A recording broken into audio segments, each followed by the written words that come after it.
Hello, and welcome to another episode of the FemiNinja Project. And thank you so much for tuning in. As always, I have a fascinating and very inspiring guest with me today. His name is Brian Fleming. He is a combat wounded veteran and Purple Heart recipient who was seriously injured by a suicide bomber in Afghanistan, resulting in 14 months of hospitalization, enduring painful burn treatments, reconstructive surgery, and brain injury rehabilitation. He is also the author of 4 books, an international speaker, resilience trainer, and founder of Use Your Story, where he shows other trauma survivors how to heal by sharing their stories with the world.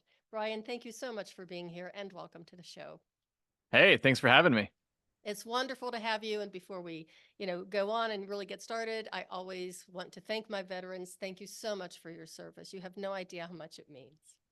Well, thank you. I'm glad I did it, and I'm glad it's over. Yeah, I'm sure you are. So I just want you to share your story, with the listeners. I kept the intro short because your story is just kind of, it's just boggles the mind what you have gone through. Yeah, it was interesting. It was, what we'll reference today was one of those days when you wake up and have a bad year. So what happened that day? Well, I deployed to Afghanistan in 2006 with the Army's 10th Mountain Division. I was a team leader in an infantry platoon, and I joined the Army straight out of high school in 2003. And I got married actually right before 3 months prior to deployment. Oh, And so then I was injured 5 months later in 2 vehicles that were blown up in Afghanistan. I walked away unscathed from the first one, but today we'll talk about the one that got me, the second one. And it's interesting because there are sometimes in life you think there's a certain direction you want to go, and then things don't work out, or you have to fight to make it work out, or it just gets chopped off, and then you go, "Wow, that was not the direction." Well, what's interesting, this day I got injured by the suicide bomber was July 24th of 2006. mhm. And the reason I was in this convoy, I was the truck commander in the front passenger seat of the lead vehicle of about a 15 vehicle convoy in Kandahar. And I was going through Kandahar. I was going to the airfield because I had to get reevaluated to reclass my job from infantry to what's called EOD, Explosive Ordnance Disposal. They're the bomb squad. So if it blows up, it's their business. If you see that guy or lady running, you better be in front of them, that kind of thing. Why I wanted to do that after being even in the first explosion that I walked away from back in April of that year, I don't know. But Mhm. all I know is I was on my way to take the next step of reclassing my job from infantry to EOD, and I got blown up on the way. And so I took that from a sign above. Maybe that's not what I'm supposed to do with my life. Who knows? But what happened was we were only about 2 miles away from the main gate to Kandahar Airfield, Mhm. and I don't remember anything happening. All I recall is that everything was fine. Everything was fine, and then um, something what happened was a suicide bomber in a minivan uh, got up next to my door and ran into my door and exploded and blew himself and his minivan into about 10 million pieces right there in the street. This was Oh, about lunchtime, so it was about 120, 130 degrees outside at the time. And I woke up laying face down in a ditch on the side of Highway 1 in Kandahar. And I didn't know where I was or how I got there. I had no recollection of the explosion. So if I would have died, it would have been the most peaceful death ever because I didn't know anything happened until I woke up. So mm. people ask me how I want to die. You know, my wife always says she hopes we die like in the Notebook, where you're in each other's arms at the end and you fall asleep peacefully. I think it would be just as peaceful to strap me to a rocket and hit the clicker because I wouldn't know anything happened anyway. Because I've been there and I can affirm you don't know what hit you unless you wake up and realize what hit you. But what happened that day was, yeah, he would, the guy went out there to die, and that's exactly what he did. So I just And want to ask a question really quickly then. yeah, Yeah, so how long were you lying there before you regained consciousness? I don't know. I'm assuming it was probably a matter of minutes. When Uh-huh. I regained consciousness, I was face down in the ditch. My helmet had been blown off my head. Oh, I had a fountain of blood pouring out of my face. My face and neck were second degree, full thickness second degree burns, and Mm, both my hands were full thickness third degree. mm, And I did sort of a push up, to kind of get to my feet because I thought to myself, my first thought was, why would I go to sleep here? Because I didn't remember laying down there. And then I thought, oh man, are we in a gunfight? Like we in a firefight? Well, nobody was shooting, which was ideal. mhm, And then I couldn't find my weapon. And when you're in combat, your weapon is like your arm. You don't go anywhere without it. Well, I was outside the vehicle on the ground. My weapon was still in the vehicle. Thankfully, I didn't need it, but I got to my feet, started walking around, and there were car parts and body parts just everywhere for as far as you could see, just oh, everything.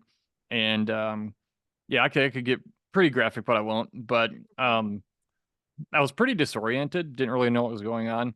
mhm. I remember looking down at my hands and especially my left hand, which was the worst one, and it looked like a dead hand. It was just burned, charred. It was everything was bigger and swollen, and I mean it was like if you've ever seen a truly burned person, like extreme burn, like full thickness third degree. That's what both Mhm. my hands were, and so I just remember looking around and realizing, well, nobody's shooting. Nobody's seems to be real hurt. My gunner was hurt, and I saw my medic helping him. And so I thought, okay, nobody else looks injured. And within the half hour, the medevac helicopter came, and it actually came in handy. My driver was uninjured, thankfully, Mike, Wow. and yeah, completely uninjured. And he actually got.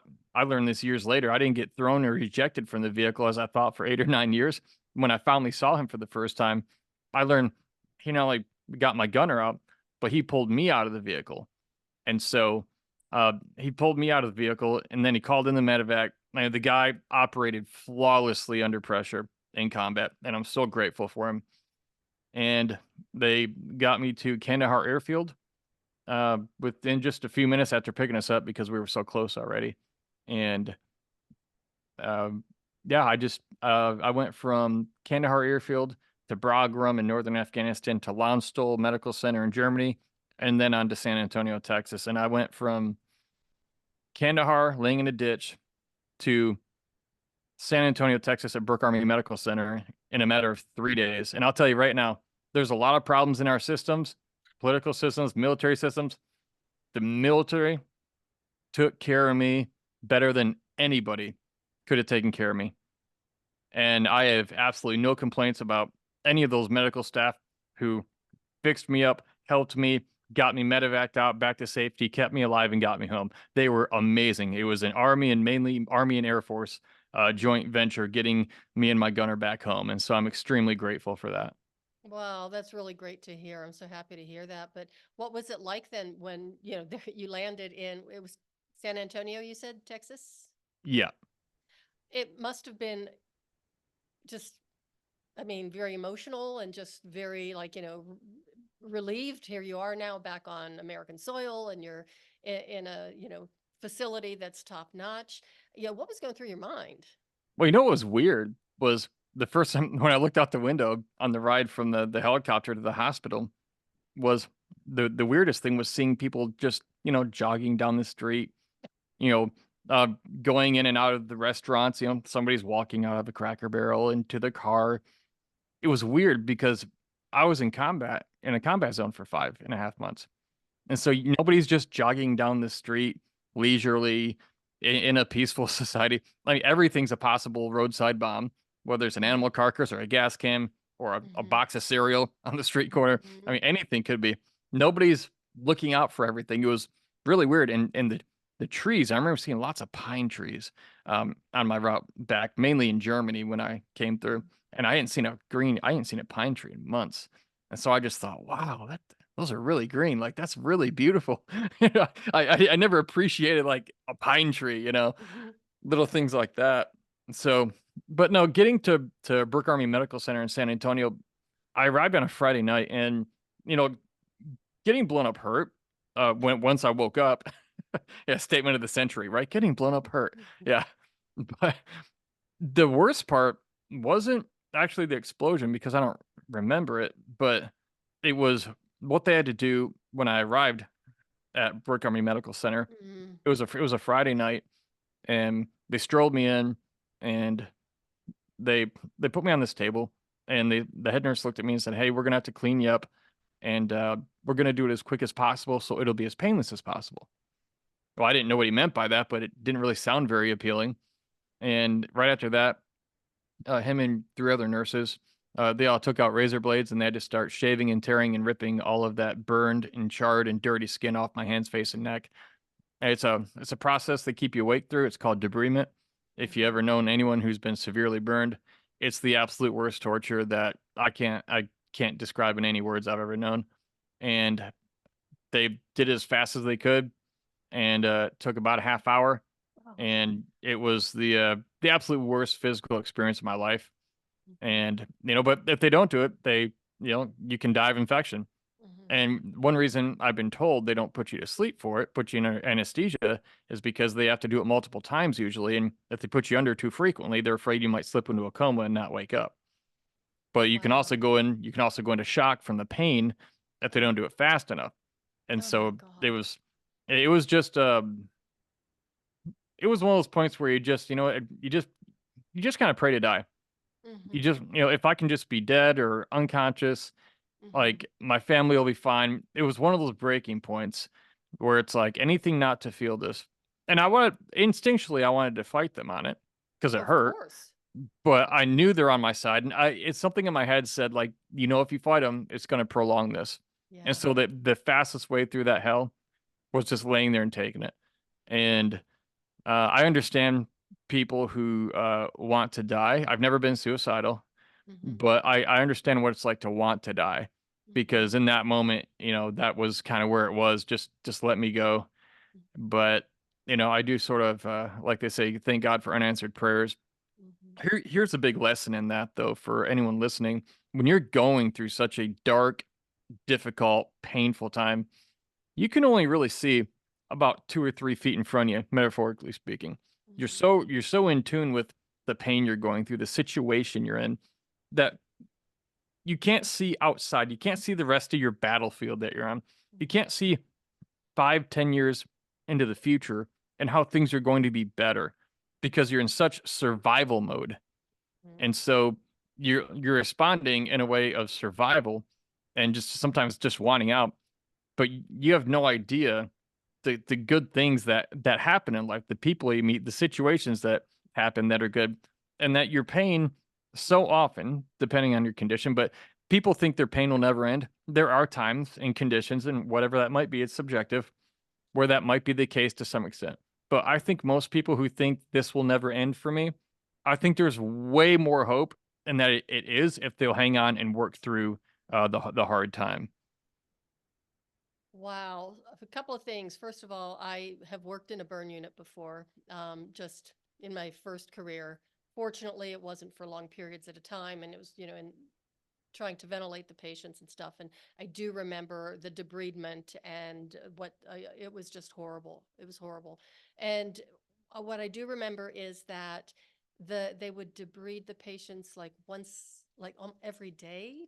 Is that did they do It, that with you? Because I think they would put them in some sort of a tub first to soften up, the tissue so it would be easier to remove. Yeah, yeah, it depends on the patient, but yeah, I have friends who, they had, full body burns, far more extensive. I was somewhere on 12 to 15% total surface area burn. I have friends who were in the 80 and Oh. 90% third degree.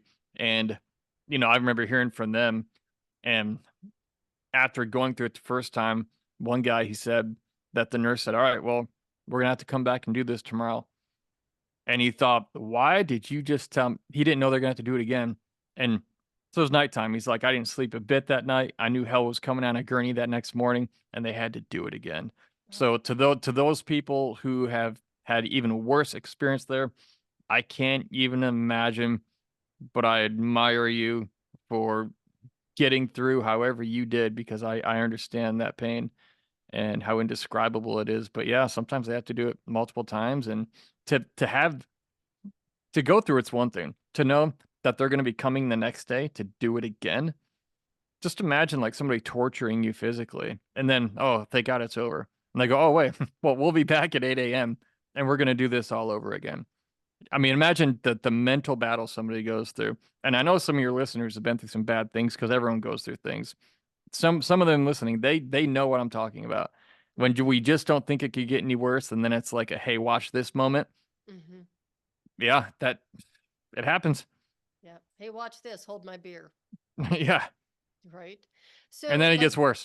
Sometimes, like I tell that to my audiences when I speak in these conferences and conventions. I do keynote speeches, and I tell them, I say, you're probably thinking I'm the worst motivational speaker you've ever heard. You're like, hey, it gets bad, but guess what? It can also still get worse, but it can also get better. Because okay, I'm so being honest. that brings me to another question, because obviously, even from the first moment we started talking to each other before we started the recording, your sense of humor is just so remarkable. And that's just kind of like right away. And just even telling a terrible story, I you're laughing about it. And do you believe, did you always have such a keen sense of humor? And two, do you believe that that's what really helped get you through some of the really rough times? I'll answer the second question first.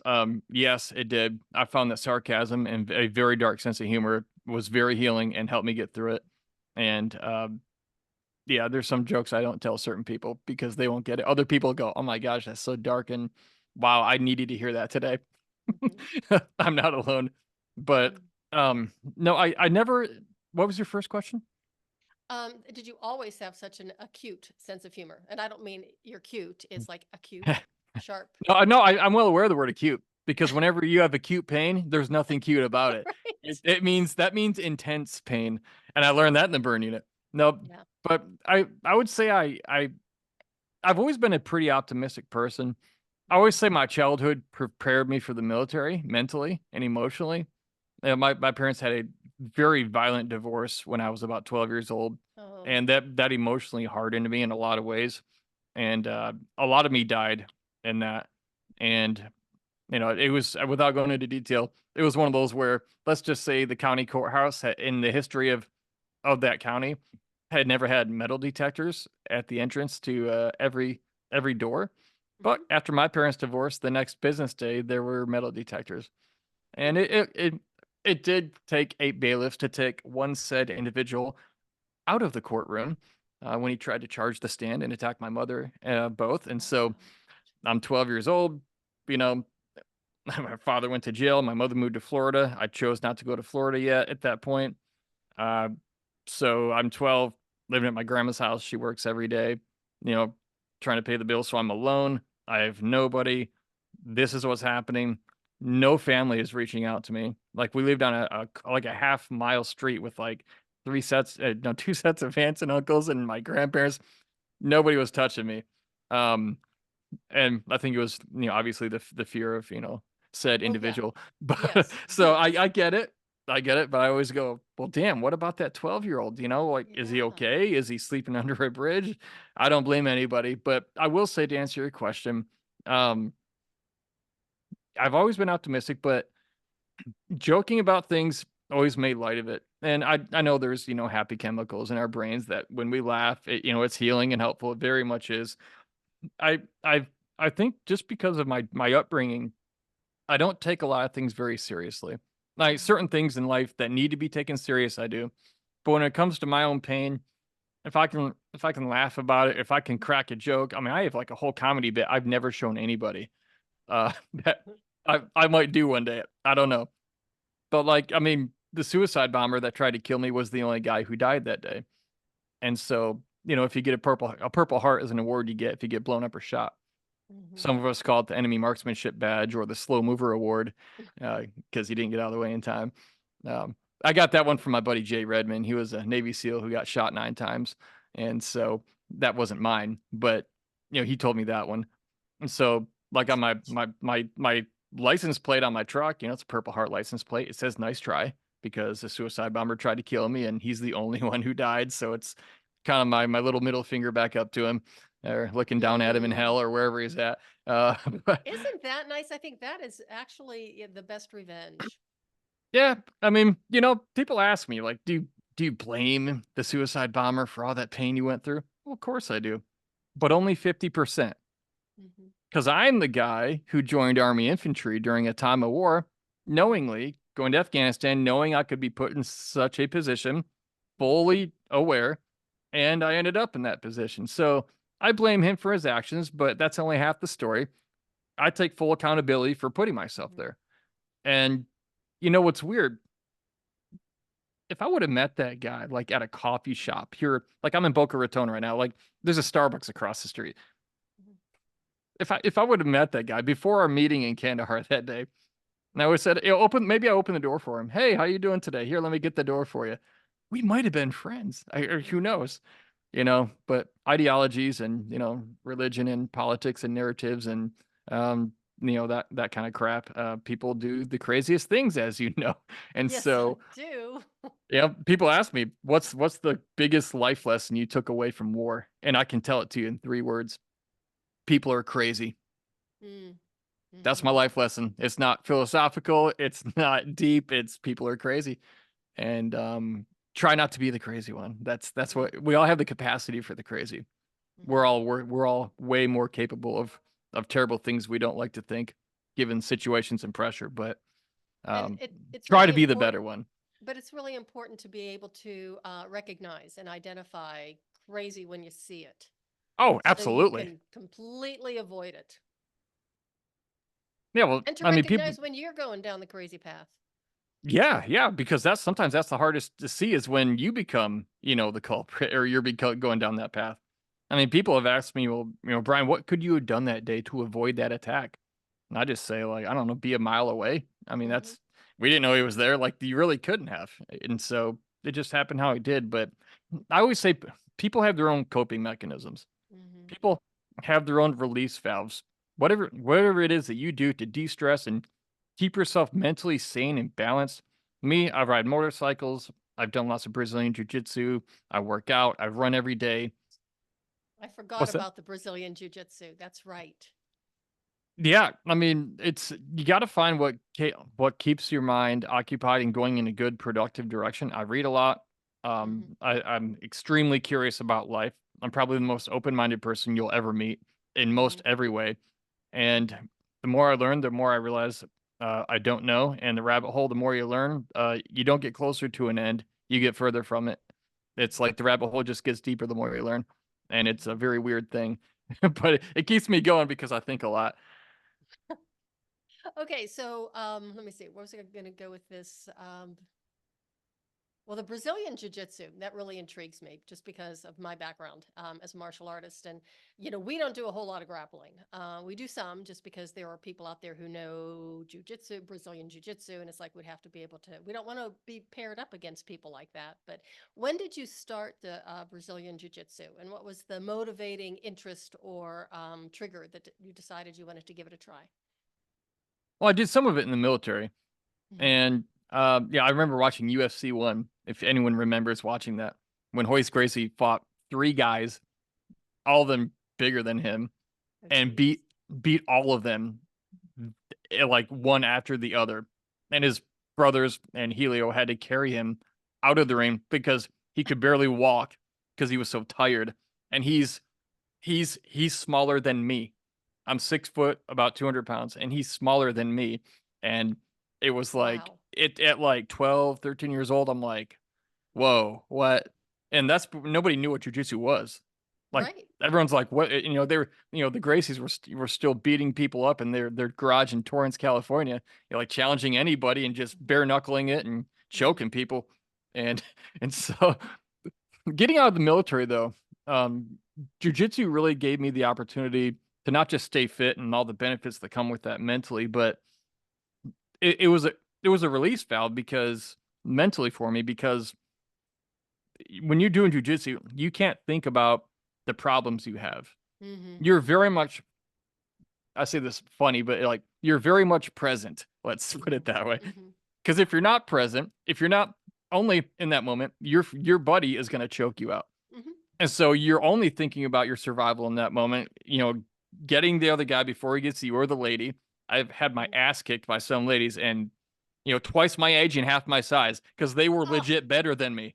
I They were. love that. I remember I'd been out of the military maybe 6 or 7 years.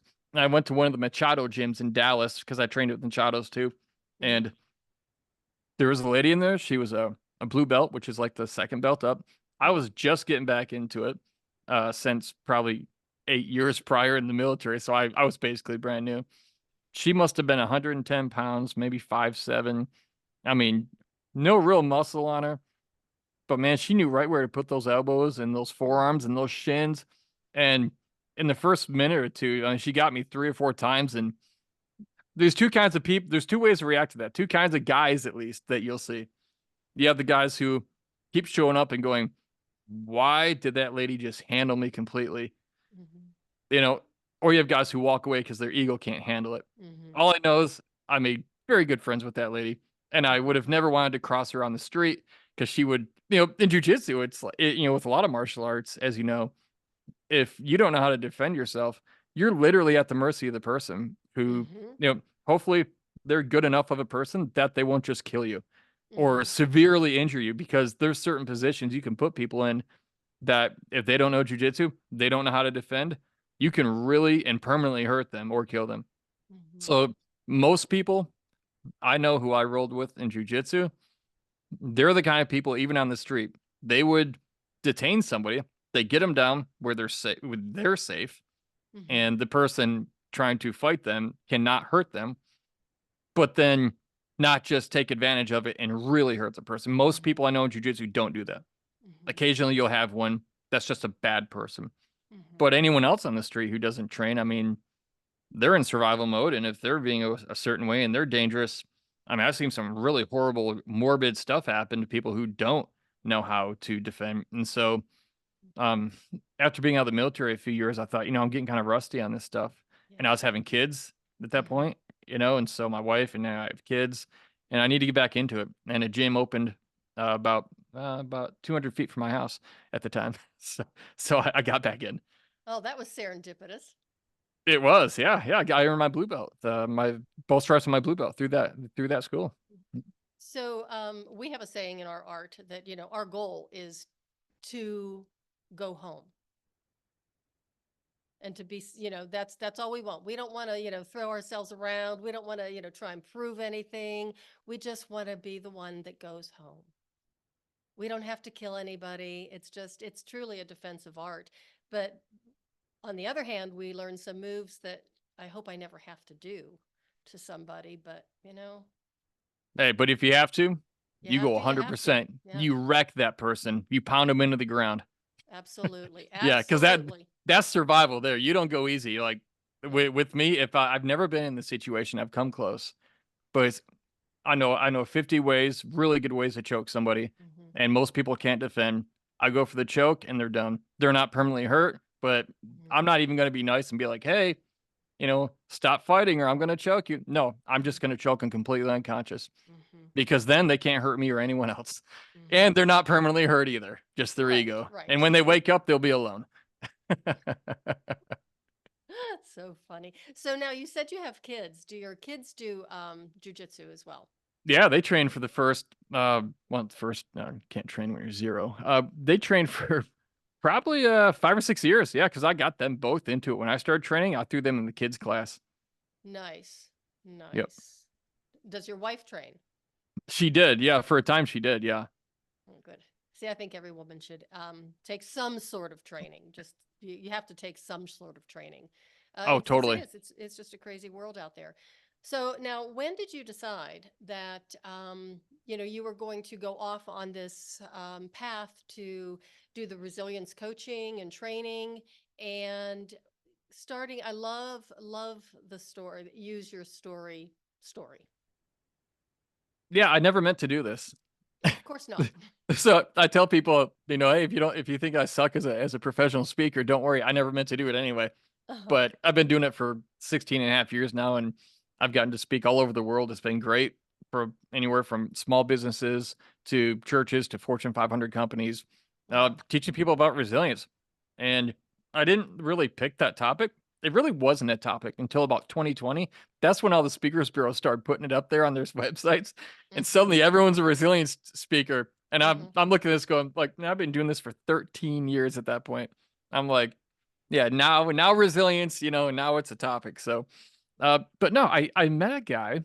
I was at the hospital. I was still recovering. I still had the burn bandages and everything, and my face was still, kind of, pinkish red from the burns. This was like five months. Yeah, I got injured July 24th, '06, and then January 25th was the day this happened. A Vietnam vet, who would become one of my best friends in the world and my mentor, Wow. Dave Reaver. He was injured in Vietnam, and he actually has a training facility out in Westcliff, Colorado, just a couple hours southwest of you. Huh. And that's where he trained me. And he trains lots of guys, men and women, coming out of the military for speaking. But he came, shared his story, talked about how he got blown up in Vietnam and horribly injured. I mean, terribly injured, ridiculously injured, still scarred to this day from it, on his Mhm. face and his body. But he was making us laugh. And he couldn't talk about his pain without making us laugh hysterically. And I had never experienced that before with a person. And so he and we talked afterwards, and we hit it off, became friends. And he said, Brian, basically, if you're willing, I'll show you how to do something with all this. And I didn't entirely understand the magnitude of what that offer meant, but I took him up on it. And 3 months, no, 2 months later, it was March 15th, of that same year, just a couple months later, I ended up, having his organization flew me to one of his speaking events. It was a patriotic rally in Manhattan, Kansas, right outside of Fort Riley. Mhm. And I didn't realize he pulled me up on stage in the middle of his speech. And there ended up being 3,000 people at this event. And this is a guy who speaks like 70 to 100 times a year. And so he pulls me up there, hands me the mic, and says, Hey, Brian, take 2 minutes, tell him about yourself. So I was just No like, hey, pressure though, right? oh, there wasn't time. It was like getting a fastball in the face from 5 feet away, like go. So, did you get butterflies, Brian? No, there wasn't time. And so I I basically I probably said, Hey, I'm Brian. I got blown up by a suicide bomber. I survived. I guess I'm still here for a reason. Go for it. I don't know. Probably the worst motivational speech ever. But what happened when I stepped off stage changed my life. I stepped off stage down those few steps, and this lady came up to me. She was in her mid 20s, close in age to me at the time. I was 21 at the time, or no, 22. And she walked up and looked me in the eye and said, Hey, Brian, when I was a little kid, I was raped and molested and abused by family members over and over for years. Oh, And she said, as a teenager, it continued. And she said, my boyfriend was very abusive and he broke up with me recently. And she said, 2 weeks ago, I tried to kill myself and I failed. oh. And I just stood there. What do you say to that? I didn't expect that. And I started to say, gosh, I'm so sorry to hear that. I'm glad you're still here. No, how are you? But at the end of that statement, here's what she said. This was this was the 1 degree shift that changed the course of my life and my family tree forever, for the better. Oh. She said, but Brian, she said, if you can get through all that, referring to Afghanistan and my injury, she said, if you can get through all that, she said, I think I can get through this. Oh. And so something came out of me, you could say, into the universe, into the world. Something I didn't know was in me leaped out of me. And all I knew is that lady is not going to go home and put a gun in her mouth and pull the trigger tonight. She's not going to drink a bottle of pills. She's not going to hang herself. She has she has a little bit of hope for her next step, that maybe she can make it. Mhm. And I told Dave that night, we got back to the hotel, we were in the lobby about to split ways, go to our rooms. I said, Dave, I don't know what happened tonight, but I have to do this. Mhm. Sharing my story, not just sharing my story, not for the purpose of projecting my story on the world. Like, hey, look at me, I got blown up. No, Mhm. it was, the thing is, that's the platform. That's like the Mhm. hook. Mhm. But what I really talk about are the lessons I learned that Mhm. apply to other people's lives and help them win the battles they're facing. Mhm. And so he said, Brian, don't worry, I'll show you how to do it. And he did. And I've been doing it for almost 17 years now. And Wow. you know what's weird? For years, people would ask me, Brian, what's like the one thing? People always want the one thing like Mhm. that helped you move forward. Because I was part of a group of veterans, you know, in my generation that moved forward productively in life afterwards when a lot of others didn't. And that kind of bothered me. I mean, I'm grateful, but it also bothered me because I didn't know why. Mhm. And I didn't know why until probably 7 or 8 years after my injury. And I was Mhm. well into my speaking career. I was reading a book by Dr. Viktor Frankl called Man's Search for Meaning. One of the best books ever written, absolutely hands down. If you haven't read that book, you're not as good of a person as you could be having not read it. Go read Man's Search for Meaning. And Dr. Frankl was a Holocaust survivor. He Ah. he was an Austrian Jew, a psychiatrist, and he survived. His whole family was killed in the Mhm. Holocaust, in the prison camps, the Nazi camps. But he survived and he got out. And I didn't know how to describe to people in an entire hour-long speech what exactly moved me forward beyond this. But Mhm. Dr. Frankl said it in one sentence. Here's what he said. He said about suffering. He said, in some ways, suffering ceases to be suffering at the moment it finds a meaning. I'll say that one more Mm. time. In some ways, suffering ceases to be suffering at the moment it Mhm. finds a meaning. See, what happened when I met that lady was I got a spark of meaning in the suffering I'd been through. Mhm. But so did she. But Mhm. I didn't know I gave that to her. Well, I didn't know she gave it to me. Well, it doesn't mean your suffering just instantly goes away, Mhm. but it becomes something else when you inject into it some sort of possibility or optimism or vision for the future that can move in a new and beautiful and positive direction. And I didn't know what that was. It was a sliver of hope, but it was enough to change the trajectory of my life, my family tree. Mhm. My kids have a better life now because I met this guy and I met he put me on a stage and I met this lady and I realized that our stories have the power to transform the world and to help transform each other for the better. Mhm. And what that lady was in was a state of despair. And Mhm. despair, textbook definition, is basically a complete loss of hope. Like no Mhm. hope, zero, this will never get better. Dr. Frankl had his own definition of despair, which I thought was, to me, just blows my mind. He said despair is suffering without meaning.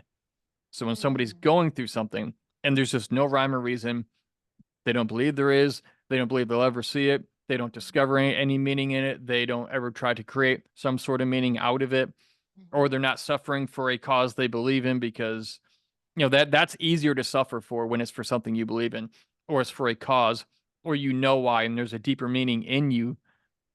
But when you're just suffering and there's no that's despair, and I've never been there. I always believed there was something to it, even when I couldn't see it. You Mhm. know, even when I couldn't see it, I'm like, well, I'll probably see it in some way. And even if I don't see meaning in it in my life, I can create meaning. I can do something meaningful to help people with it. You know, so I never was quite there with that, but I know a lot of people listening probably have been with Mhm. whatever they've been through. So, if you could speak to those people now who are listening, who have suffered, are suffering, and don't see a way out of it. I mean, I understand because I was there myself for several years. It was 30 years ago, or yeah, something like that, 25, 30 Mhm. years ago. And of not finding and having no hope and having no meaning or no purpose until finally I did. And that took a while. But trying to find that and thinking that I'm never going to be happy again. I'm never going to have the life that I had before. It's a really hard place to be. So what kind of encouragement or guidance could you just kind of share with us right now? Yeah, if that's where you are in life, recognize you're on a battlefield. And Mm. the good thing about a battlefield is that there are certain ways that a battlefield operates. There are borders. There are certain things that happen. There are certain tactics and strategies that work on battlefields. And first of all, realize you don't know enough to give up hope. You don't know enough to give up hope on your situation. You're looking at the bad and you're focusing on the obvious pain and bad. And you don't know that your situation could get better tomorrow. But you also don't know it could get worse, and it could. So if you really have no power over it anyway, it's kind of a 50-50 toss-up anyway, you might as well believe for the better anyway, because if you're going to believe for something, why not believe for the better and kind of move that direction? And in life, how you think it's kind of like the steering wheel to your life. It takes you one way or the other, and you got to make sure it's not that steering wheel isn't being turned by default. But I found a sense of meaning in my suffering. And then I went and I tried to do more of that by helping people with my story. And that's what it did. I had no idea that it was going to help me so much. I just knew I really liked it. And I had no idea I had a knack for it or an ability for it. And I remember Dave telling me one time, he said, Brian, every time you get up and tell your story, he said, you get a little bit better. Now, I thought he meant as a professional speaker, a stage time. Every time you get up, you get a little bit better. And that's true, you do. But what he meant was up here in your head, down here in your heart. Every time you share a bit of your story, you get a little bit better. I healed, you could say, a millimeter at a time, over and over and over, because it was not just helping me, it was helping other people. And the thing also about a battlefield is to realize people don't have to go through what you've been through or understand your pain to help you. A lot of people, including myself, they used to say that thing where, well, you haven't been in my shoes, you can't help me, you don't get it, you don't understand. Good. I'm glad you have people in your life who don't understand, because they're not blinded by the same stuff you're blinded by that's keeping you stuck. In the military, when I was in a 15-man platoon and we lived in the mountains a lot of the time, hunting Taliban. And often we would have what's called close air support. These are Apache gunships, helicopters, Blackhawks. We had A-10 Warthog planes that would drop bombs and do gun runs. We had B-52s. We had aircraft, warplanes, and choppers in the sky ready to help us. Here's the thing. People don't want to ask for help. Or they say, oh, you weren't in my shoes. You know what? The guy flying that A-10 on one of the days I'm thinking of, the A-10 Warthog, a great warplane, providing air support to us, he doesn't need to know what it's like to be boots on the ground, because one, he's in the air, and two, he can see my battlefield from a different perspective than I can see it. He can say, hey, there's a ridge line in front of you. Do you see it? And I can say, yeah. And he can say, don't go near that. There's 150 enemy on the other side. So he can see things I can't. And so it's really nice to know that you have somebody willing to say, hey, I don't know what it's like to be you on the ground, but don't go that way. It's bad. Other people can do that, but we have to give them permission, because people treat us the way that we teach them to treat us. Why did nobody tell me? Well, maybe you were so confrontational or even violent every time somebody tried to confront and help you that people, they can't handle that. And they just go, it's not my place. I'm not putting myself in that situation. That's not healthy for me. But for people who are suffering, I can't tell you there's meaning in it. I used to, but I don't anymore. I can't. I think we either, like I said, discover the meaning or we create the meaning that we find in our hard times, because I say those two because I've done both. I discovered it first, but then I also did things to create it, to create meaning and do things in the world that matter. And that helped me really redeem my story when I used my story to help other people live a better story themselves. And so it was nothing about me. Gosh, when I stopped thinking about myself, when you're trying to help other people, you don't have time to think about you. And that's not avoidance either. You handle you when you have to, when you can. But when you're focused on helping other people, it's just, you have a totally different outlook on life. Completely different perspective. Yeah. So, Brian, tell us about your books. You have written 4. Yeah, Never the Same, Redeploy, the Resilience booklet. and a gag gift I wrote, Everything the Military Taught Me About Marriage. It's a book and it's completely blank. It's a gag gift. Give it to your, give it to your military guy retiring or whatever. I'm sure Because your wife loves that book. oh, it's great. It was the easiest book I ever wrote because I didn't. Yeah, there's nothing in it, but Well, it's there's a. not like there was no that creative editing process and blah blah blah that we all go through. It's Oh, like, I no, didn't need any editors. It was there great. you Yeah, go. yeah. Perfect. But the great thing about that is that you give that to a military couple and they look at it and they see the title, they go, oh yeah, because family always takes a back seat in the military. Of course. Then they flip through it, there's nothing in it, and you can count to about three, and then it's like clockwork, and they just bust up. One lady literally fell out of her chair in the kitchen, literally fell out of her chair, and she's like, oh my gosh, wow. So I didn't write it, I created it, I would say. Hmm. But it's another way to just express who I am through what I've been through and to try to help people.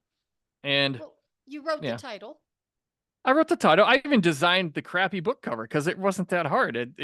I didn't put a lot into it. But when I speak, I'll put them on my book table, at all these different events, and I'll sell them for $10 a pop. So, don't tell me making money's hard. But there's value in it because I say, here's the thing. I tell people, you might not have been in the military. You go, why would I buy this blank book? I Right. say, look, buy 3 or 4 of them because I want you to buy 3 or 4 of them at a time. But go give it to people in the military. If you don't understand, give it to them and count to 5. You'll understand by the time you get to 5. Hmm. And when you get couples laughing together, they're more endeared towards each other. Hmm. And, I think they're a lot less likely to end up getting divorced if they don't absolutely have to. Well, Brian, where can people find you? How can they get a hold of you? So give us some of the links and the ways that they can connect with you, find your books, especially the one about the military life, marriage and military life. So just go ahead and take it away. Yeah, if you want to hire me to speak and check my availability, just go to blownupguy.com. That's easy to remember because I'm a guy and I got blown up. I say it's infantry simple, and it is. Uh-huh. Yeah, Okay. because we have some bombs that we use in infantry. When I say infantry simple, it literally says front toward enemy. That's what a Claymore mine says on it. So you're looking at it going, oh, when I put it in the grass, I put this side towards the bad guy. It says front toward enemy. It's that. So it's that easy. I'm a guy. I got blown up. So did a bunch of other guys, but I'm just the guy who bought the website in 2008 for $10. So, blownupguy.com. Easy to remember. I'm a guy who got blown up. Mhm. But what I'm doing right now is that over the years, people have asked me, Brian, I want to share my story too. I want to do what you do, Mhm. but how do you even get started in this? Like, Mhm. how do I tell my story? How do I get booked to speak? How do you handle like getting paid to speak and launching a speaking career? How do I put together a speech where it's impactful? How do I do what you've done? Well, they don't teach you this in school. They don't teach No. you this in college speech class. Mm-mm. So if you or someone somebody who's ever wanted to make a difference with your story, but you just didn't know how to start, go to useyourstory.com. I have a free resource on there called the free Share Your Story Roadmap. And what it is, Mhm. I'll show you exactly how to start sharing your story and make your first $500 speaking for free. I send you one PDF with a 14-minute video that comes with it, 14, 15 minutes. It explains exactly what to do. It's not hard. It's very simple Mhm. and it's free. Okay. So if I was starting over today, this is exactly how I would do it to get up and going. So go to useyourstory.com, grab that free Share Your Story roadmap, and I'll show you how to make a difference using your story and also how to make your first $500 speaking. Mhm. And how to help yourself continue to heal or go through the healing process.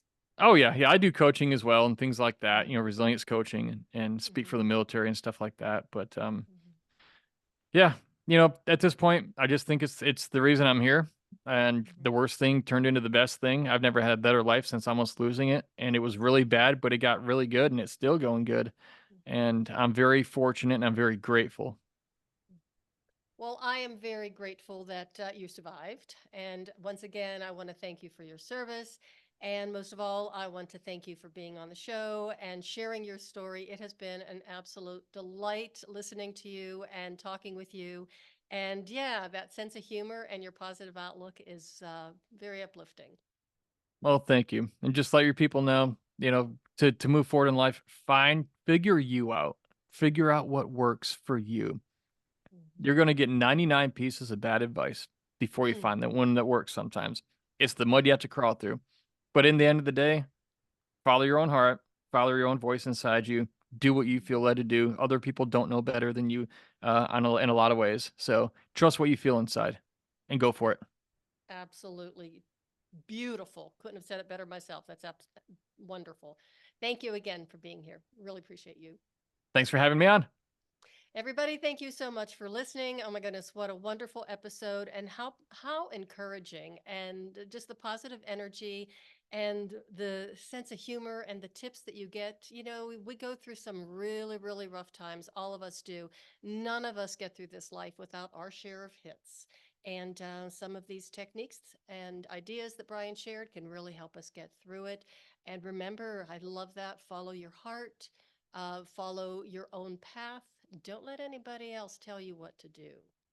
And do use the power of your story and share it with the world. I really believe that will help make the world a better place.